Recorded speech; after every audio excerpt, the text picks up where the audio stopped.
The shop was a cave of forgotten things, smelling of dust, old paper, and the faint, sweet decay of wood polish, a scent I've since learned is the very aroma of time itself.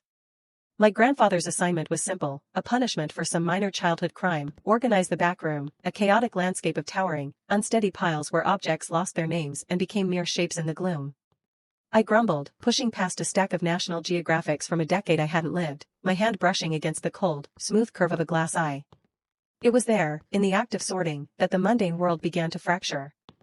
A ticket stub for a 1973 matinee of The Sting wasn't just paper, it was a young man's hopeful date, the phantom scent of his girlfriend's perfume still clinging to the fibrous edge. A single, tarnished silver cufflink, shaped like an anchor, became a story of a rushed departure, a broken promise, a man forever unmoored.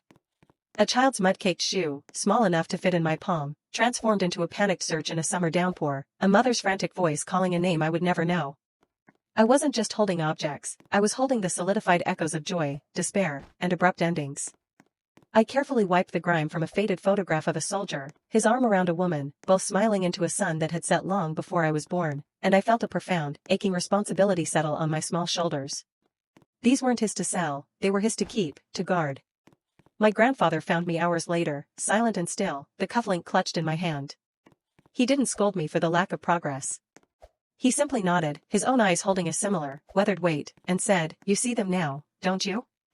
I merely nodded back, the world now irrevocably altered, forever filled with the silent, screaming stories of the things we leave behind.